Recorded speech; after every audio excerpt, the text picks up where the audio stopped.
fans, welcome to another exciting episode of Youth Angle on TV Saraba. I am your host, Eunice Yaku Adamu.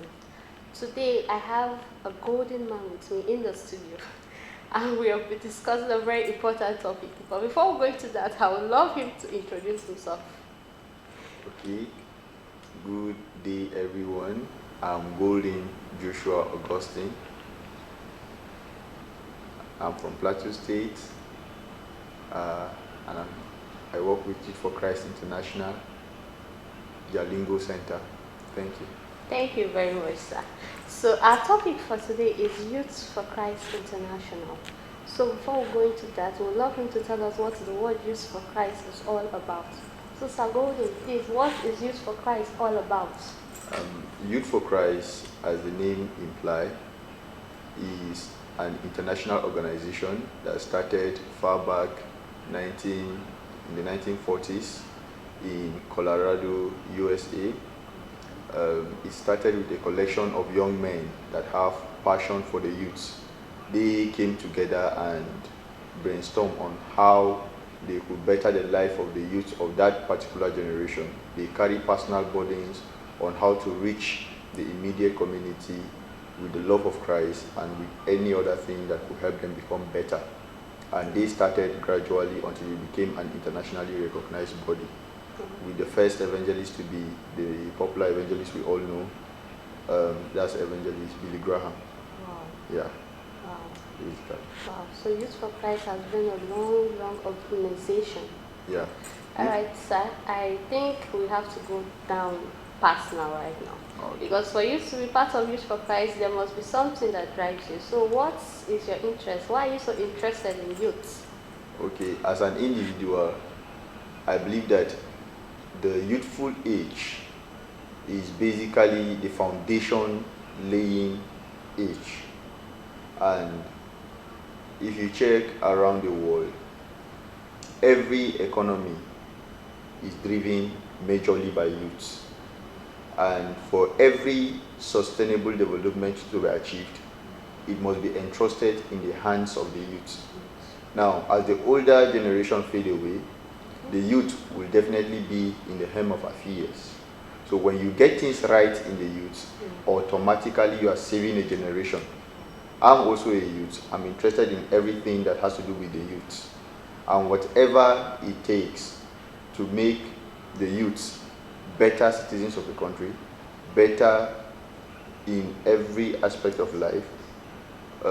One of the things also is that when you affect one youth, you are affecting a whole generation. That youth will get married and will affect his wife, affect the children, or the wife will affect the husband, even eventually affecting the children. So affecting the upcoming generation. Basically, that's why we're interested in the youth. And look at how the generation is going today. The youth are involved with so many social vices that is taking their attention away from anything called meaningful. The issue of drugs, issue of sexual abuse here and there, issue of kidnapping, social violence, all with the youth.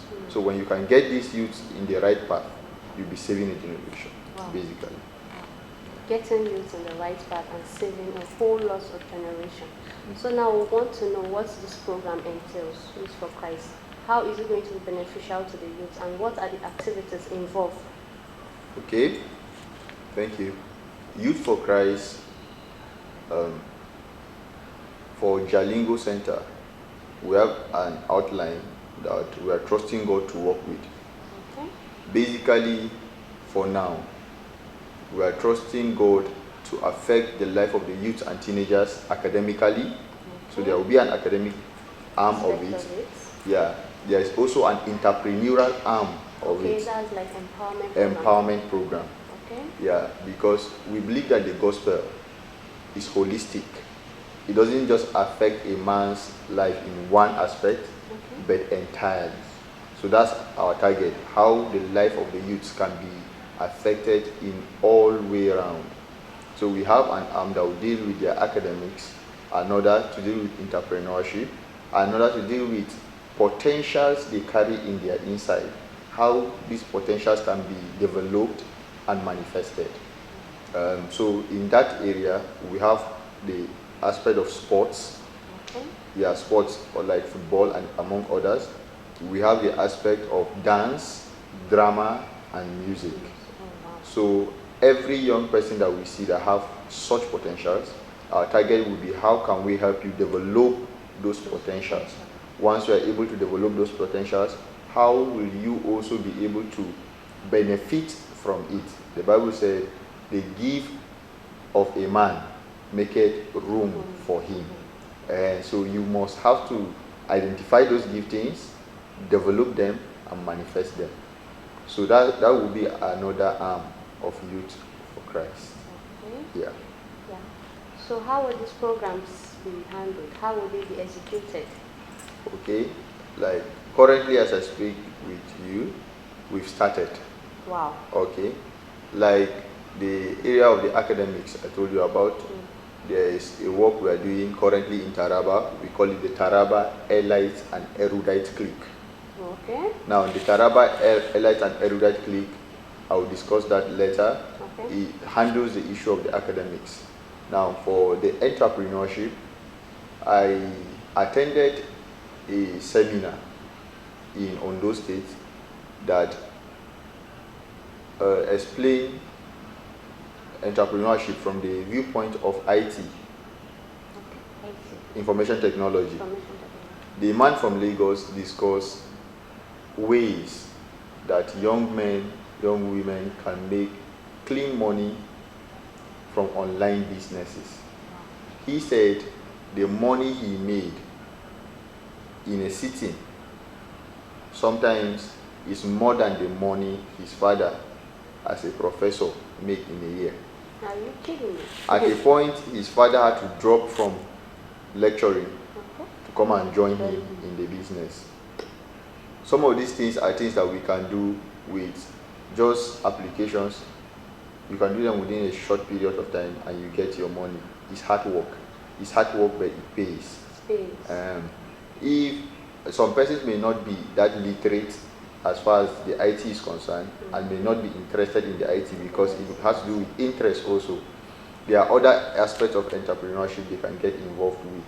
For example, we have several things like soap making, detergent making, among others that they can do. You have baking. Baking. Yeah. You have things like tailoring, among others. So if these ones can be enlightened on how to go about doing something meaningful, something reasonable, something that can fetch you some money, however small, it will be better than sitting idle or depending on others continually. Wow. Yeah. Okay, looking at our society today, you get to realize that youths they have their own mindset. They have this myopic mindset of just staying in their comfort zone. So how do you intend to bring these youths together to present this program or this initiative to them? Okay, currently we are working on a program Okay. that will bring together the youths from different parts of Jalingo metropolis. We are bringing secondary school students from the different schools numbered within the metropolis, and also we are bringing the volunteers, which is made up of majorly core members and some teachers that are from Taraba State here. Now, when we bring them together, we tag this particular program, Bring Me a New Cruise, because we are trusting God to do something new in the city.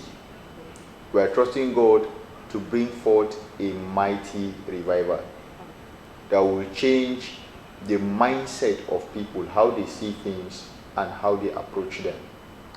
So we believe that when these students come together, sessions will be taken to help them discover purpose. Apart from that, other sections that discuss the issue of their sexuality and drugs will also be handled. At the end of the day, the message will be taken, which we believe will create an impact in their hearts and will bring about a transformation as they go back. So we will be bringing the youths under such platforms from time to time, apart from the other outfits I explained to you earlier. For this particular program I just told you about, it will be coming up next week. That's 8th June 2019, the Saturday that is coming. The next Saturday? Next Saturday, after today. Okay. That's next Saturday. And it will be in the Taraba State University, the chapel, Adonai Chapel, Taraba State University. Wow. Thank you. Yeah. Wow. It's going to be a very, very powerful program. Definitely. All right, so let's talk about the academic section of the student now. How do you intend to develop the academic? Because looking at our society, seriously, the student or the youth are very, very relaxed about their academics. So how do you intend to empower them or to develop the academic aspects of the youths? Okay, thank you very much for that question. By the mercies of God, while I serve as a core member here, okay, I served with the Taraba State University. Okay, TSU. TSU. And apart from that, I think before coming to Jalingo, I schooled in Federal Polytechnic Bauchi. After graduating, I went to school in Abubakar Tafawa Balewa University. But in between that time, I taught in different secondary schools, and I've been teaching even while schooling. I've taught for about 6 years now. Wow. I've come in contact with students, been able to know to some extent what their problem truly is. And one of the things I noticed that is quite peculiar to Taraba State is that the interest for studies is not there. And while in the university, while serving in the university, I came in contact with so many students. At the point you could see students withdrawn with very excellent O-level results. That means they cheated to find their way to the tertiary institution. I normally give my students this illustration. I said, if you are on a journey and you encounter a very big river ahead, let's take, for instance, the River Benue that is close to us here. Okay. You know, there are two ways you can cross the river. If you can't swim, you either learn to swim or you cross the stream with a boat. Now, if you pick the first option of crossing with a boat, imagine if they drop you and the person that dropped you just turned back and is on his way going back, and in your journey going further you discover another bigger stream, and in that bigger stream there is no boat, and the one that brought you to that particular junction have gone back. You will completely be stranded. I see the idea of learning to swim to be a better option, because however difficult it gets on the road, you already have a technique that is resident with you. When a teacher helps a student to pass any form of external examination, WAEC, NECO, whatsoever, that teacher is not doing that student any good, because we will end up producing students with inferiority complex, believing they can't do anything on their own. I have a brother that told me when he was in school, he is good, but he was helped to pass, and he, even in his tertiary institution, he believed that someone has to help him because he don't believe what he has is enough to make him pass. So that mediocre mentality made him fail and added almost 2 extra years in the university. Just glory be to God, he was not withdrawn. And you have so many students that pass with excellent results but cannot even construct a complete sentence, and it's eating deeply into, it will affect the economy in the later on. So that is not wise at all. But the problem is, how do we correct it? Now, on our own part, we were able to come up with a team of persons that are willing to impact the life of these young ones without a pay. They have the passion, the burden to make sure that this coming generation gets it correctly.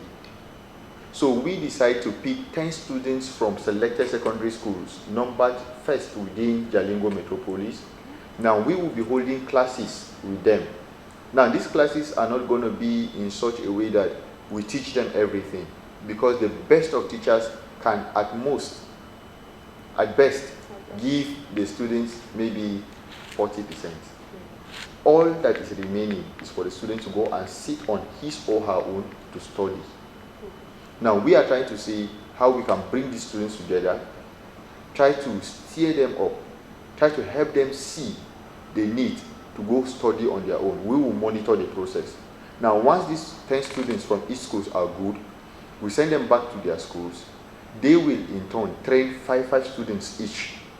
That will be like 50 in a school. Okay. When that chain continues, we believe it will stir up the attitude of studies within the students. It's a technique we've tried before. And it worked. It worked. Not here in Taraba State. We've tried it before, it worked. I think one of the students that benefited from it currently now, when I went back to that state, I learned he was picked as one of the first 30 best scholars in Nigeria. Whoa. He's currently in his tertiary institution. I think among them that I know, hardly will you see anyone having a CGPA less than 4 points. He particularly is having 5.0 when he started. I don't know his current CGPA now, but I believe that it's a process that is going to work. Definitely. It's going to work. We've started the selection process already. Okay. I think we've done that in schools like Good Shepherd, Sally Udogo, Legacy. We've started in Best Center, among others. And so far, the process is going smoothly, and we are sure it will yield enough good results. Wow, the Youth for Christ is indeed a saving grace for caravans, I must say. So, sir, is there any age brackets within what that you're focusing on? Let's say age from this age to this age that you're focusing on. Okay, thank you very much. Youth for Christ is majorly for youths and teenagers from the ages of 9 to 25. But above 25, the individual can come in as a volunteer to help. You can come in as a volunteer to help above 25. But the target age range is from 9 to 25 years. Yeah. So I don't know. People watching us now might be thinking, hey, this program I think is for those that have money. So how about those that are not financially buoyant per se? How will this empowerment or how will this initiative help them? Okay, as I said earlier on, all our programs are free. Majorly, all our programs are free. And if anything will demand finances, I don't think it will be for profit. It will majorly be maybe what someone will have to get to participate in any of the program for his or her own good. But as far as I'm concerned, from the time we started to this particular point, I don't think we have any program that demands any financial implication. Rather, what we are trying to do is to help the youth come to a point whereby they can raise finances for themselves. They can learn to be financially independent.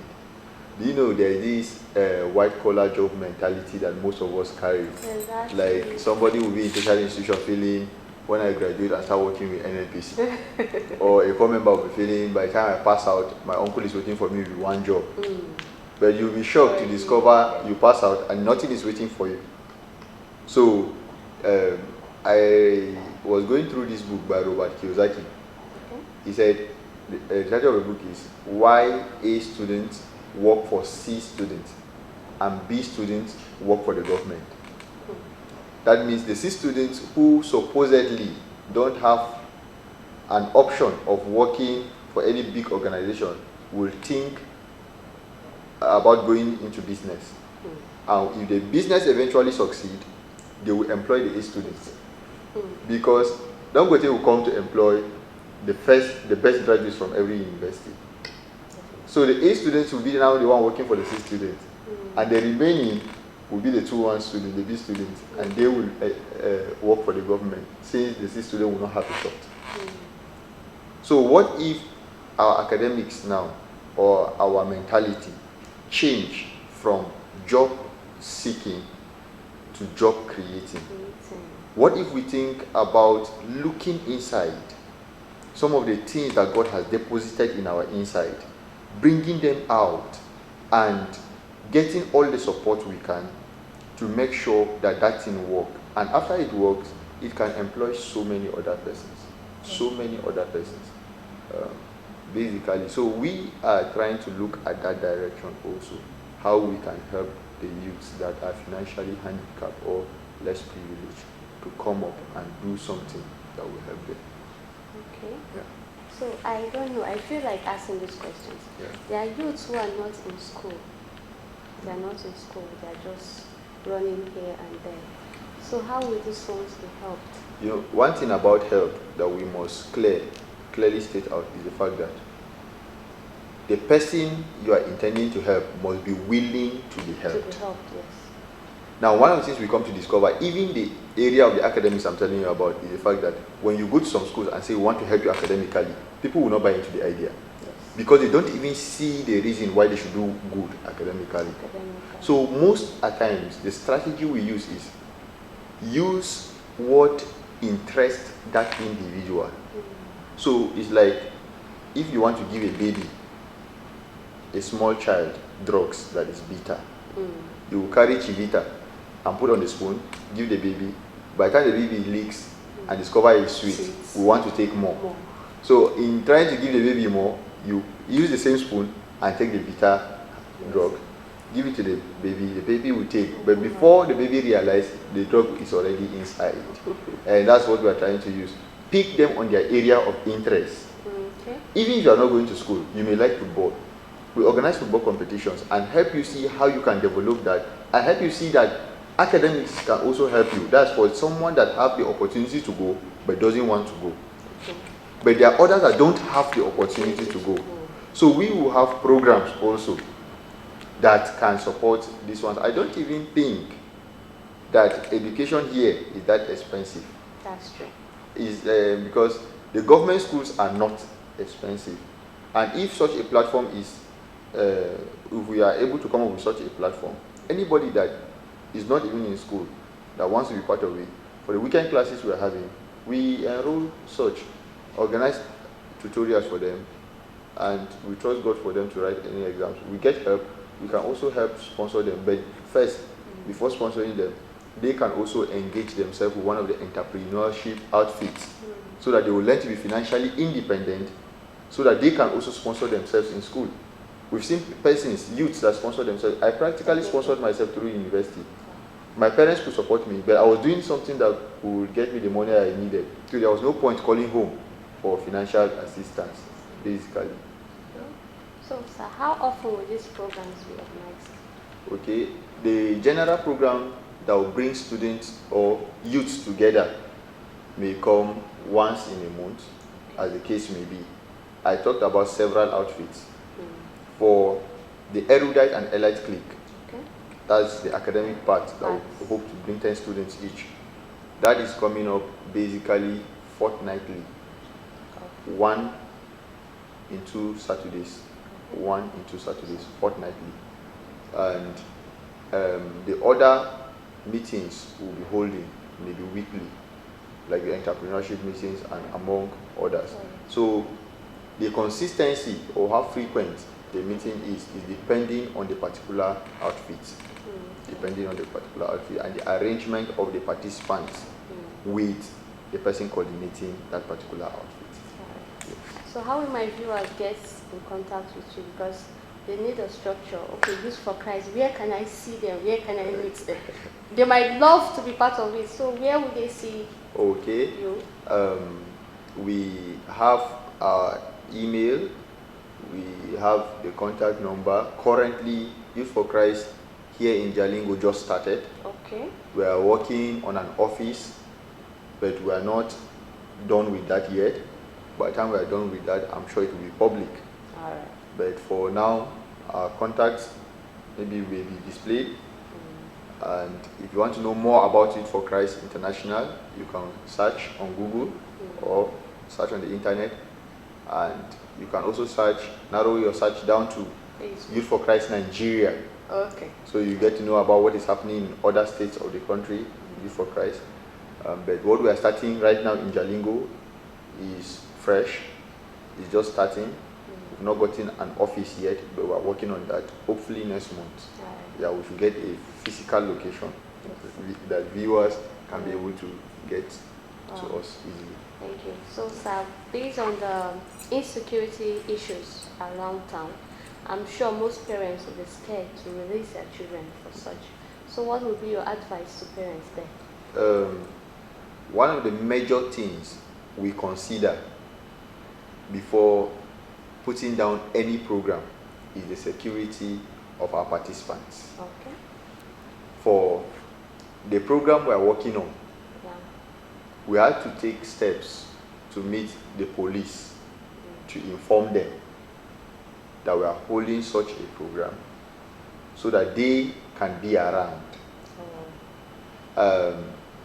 The security of our participants is something we consider at very, very high esteem. And we will not just do things to jeopardize the safety of anyone. So I want our parents, our guardians, and our viewers generally to be aware of that. The security of every one of our participants is something we consider very, very seriously and carefully. We consider that in picking venue for our meetings, in checking the routes through which persons will follow to come, and checking even the security atmosphere of the state, the city also. So if we are working on a program and we discover there's any security threat, we have to call off that program. Okay. So basically, we look into that. Wow. We look into that. Seriously, viewers, Youth for Christ is a place you really, really want to be. Imagine a program or a place where you come and develop your skills, discover your vision, and then work with them in a long run. Definitely it's going to be interesting and it's going to be educating as well. So before we leave, I would love my guests to answer one last question, or rather advice to youths out there, because a lot of youth have given up on themselves already. Some of them don't even believe in themselves. So what advice do you have for such youth out there? I want to believe that in every process that any youth find he or herself, there is always a lesson to learn. Someone said that the more you bleed in the place of preparation, the less the tendency of dying in the place of combat. So some of the hardship and the failures you experience today are supposed to toughen you for the challenges you face tomorrow. So you don't supposed to give up. The scars of today will be your medals for tomorrow's victory. And you'll be in a better position to direct those that are coming after you to make the right choices and decisions. And I also want to advise every young person, whatsoever you find yourself doing, do it as unto the Lord and give it the best. Bible says, have you seen a man diligent in his business? Diligence. He will not stand before ordinary men, but he will stand before kings. So I want to advise the youth, whatsoever opportunity you have to build yourself, go for it. Wow. Thank you. Wow. Thank you very much, Sir Godwin. I'm so happy to have you in the studio today. It's been a wonderful time. So viewers, you've heard it all. Whatever you find yourself doing, do it to the best of your ability. Youth, in short, your life just started. They say we are the youth of tomorrow, but I refuse to believe that statement. We are the future of today. We are the leaders of today. Now is your time to lead. Now is your time to start. Thank you very much for joining us on this wonderful episode of Youth Angle on TV Taraba. I am Eunice Yakubu Adamulu. See you next time, same station. Have a lovely day.